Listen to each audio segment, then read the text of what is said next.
Okay, take two.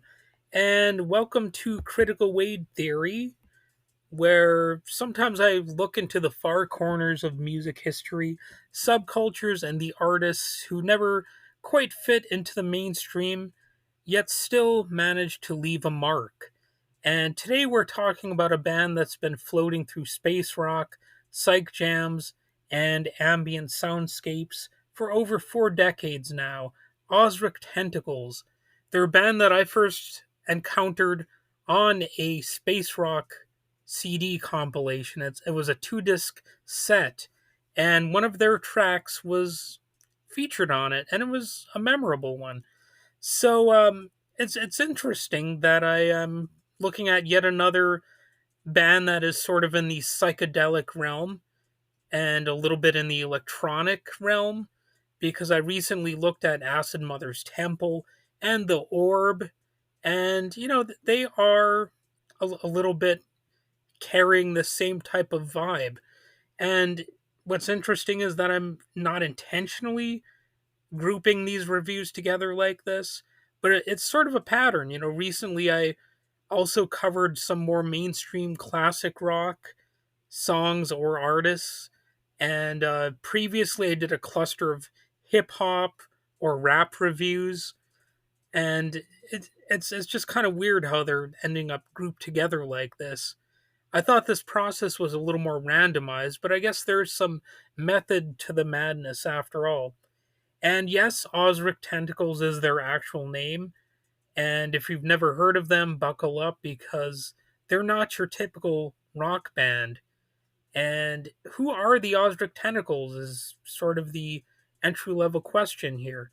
So they are a British instrumental rock band that blends psychedelic rock, electronic, ambient, and world music into a sound that's basically impossible to pin down but instantly recognizable once you've heard it and you've heard other groups and you can decide, oh, this is what sets them apart, and this is what makes them what they are. So think trippy synthesizers, soaring guitar solos, complex rhythms, and a vibe that's somewhere between a 70s acid trip and a cosmic rave. So it really would fit in together with a playlist of Acid Mother's Temple and The Orb, yet I think you might be able to tell all of these different groups apart because they are unique. And, that's one of the interesting things about this genre. Stereotypically, you might think they all sound alike, but once you've kind of listened to enough of these different projects, you realize they each have their own sort of personalities. And this one's no different. So, Ozric Tentacles got their start back in 1983 in Somerset, England. They were originally a jam band playing free festivals, and they quickly became part of the UK's crusty scene, that mix of psychedelia, squatting, and alternative living that fueled a ton of countercultural music in the 80s and 90s. Their name, it kind of sounds like a stoned octopus or something, right?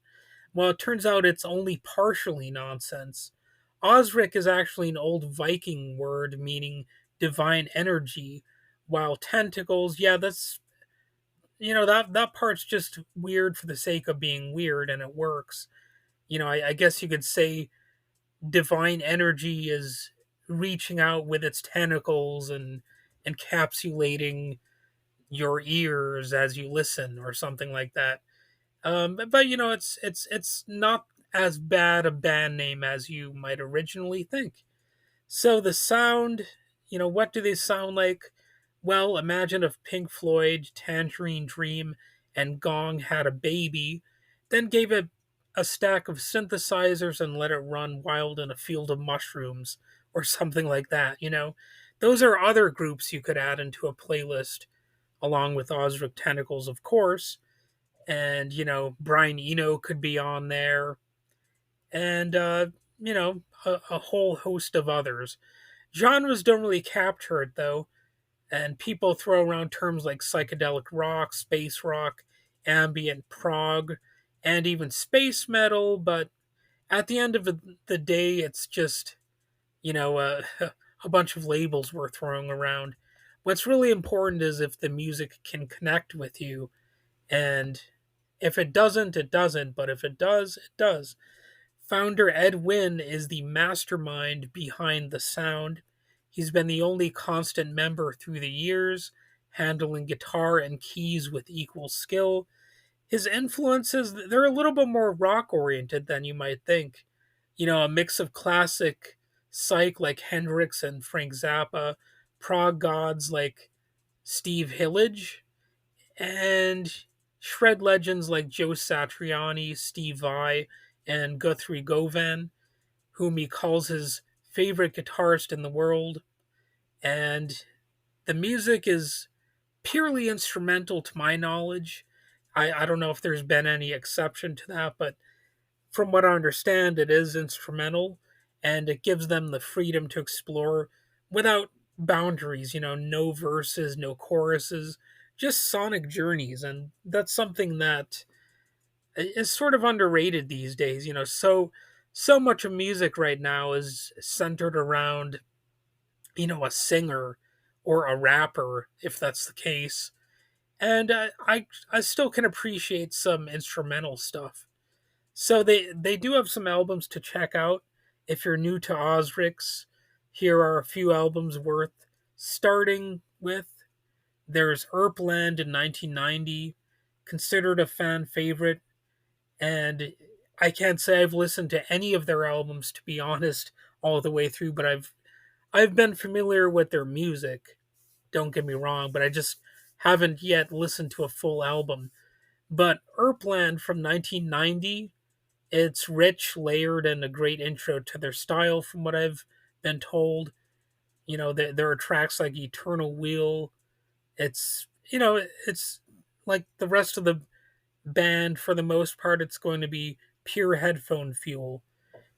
There's also an album called Pungent Effulgent, released in 1989, considered one of their earliest and most defining records. And you'll get what they're about if you listen to this one. Jurassic Shift from 1993. It's it's an album that even charted in the UK. It's often cited as a creative high point, mixing organic textures with electronics seamlessly. And there's Technicians of the Sacred from 2015, proof that even after 30 plus years, they're still evolving. And tracks like The High Pass show they haven't lost a step. And don't sleep on their early cassette releases from the 80s if you can find them. They're cult collectibles now. You can even make money off them if nothing else, like if you're into that sort of thing. I myself was making money off of selling music for a couple months out of my life. I was relying largely on that for my income. I was selling vinyl and even cassette tapes, and also like VHS tapes. You know, I know that you can actually make money off of that because I did it.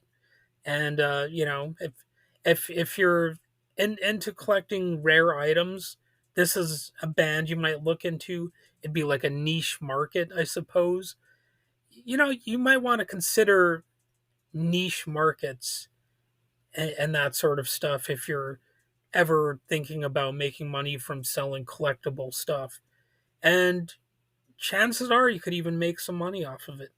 I hate to be encouraging you to be a greed head, but uh, well, look at the world we live in. You're kind of obligated to be that way from time to time. So Ozric Tentacles, their live shows, like I always say, I live a boring life. I rarely ever see live shows, but like so many other acts, they're considered a full on sensory experience, psychedelic visuals, heavy improvisation, and a crowd that feels more like a rave than a rock gig. Typically, no vocals, probably no stage banter, just sound and color flowing for hours. It's jam band meets intergalactic trance. So, who's in the band, you might wonder? Well, the lineup has changed a lot over the years. the main factor, the anchor is Ed Wynn. But these days, even his son named Silas Neptune is in the band. He handles the keyboards and keeps the family freak flag flying, you might say. So there, there's a little bit of healthy nepotism, perhaps. Uh, I'm not entirely against nepotism. I could see if I, had a successful career and I was an actor or a musician, I might encourage my own children to head in that same direction. Or they might just be inspired by me to do it. So a little bit, the nepotism thing, I understand the critiques, but whatever, it's just how things go. It's how they naturally unfold a lot of the time. So obviously this is a bit of a cult status band, and despite almost zero mainstream attention, Ozric Tentacles has built a dedicated global fan base. No big label backing, no radio hits, just word of mouth, relentless touring, and a discography that keeps growing, sort of like, the tentacles are spreading out. And they're proof that you don't need to be a household name to leave a legacy. That's a pretty cool thing. It's what a lot of artists would aspire to achieve, and I would say they've done that. So whether you're into psych rock, prog, ambient soundscapes, or just want something that sounds like it came from another planet, Ozric Tentacles is worth your time. They've carved out their own weird little niche and stuck with it for over 40 years. So check them out. Maybe start with Jurassic Shift or something like that. Just don't expect verse chorus verse. Expect something else entirely. And until next time, this is Critical Wade Theory signing off. Stay curious and keep your ears open.